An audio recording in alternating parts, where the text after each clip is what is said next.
Welcome to Burlap Teachers. Enjoy the video.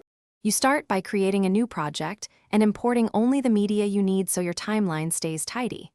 Tap plus New Project, pick the aspect ratio that matches your destination, then import clips from your phone or cloud. Once imported, drag the main clip onto the timeline. That becomes your spine. Make sure to name the project and set playback resolution early, because lower settings speed up editing but affect final quality.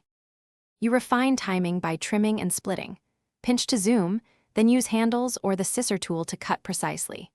Once done, enable snapping to align clips and drag transitions between cuts for smoother flow. Make sure to tweak clip speed where pacing feels off and use built-in motion presets to add subtle camera moves.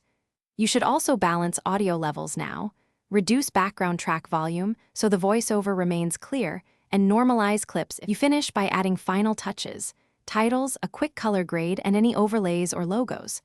Once satisfied, choose Export Settings, pick 1080p and 30 FPS for social posts, or lower to 720p to save size.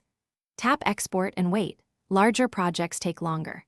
If export fails, free up storage, close background apps, restart Clipchamp, and try a lower bitrate or resolution. That usually fixes common problems and gets your video saved to the camera roll.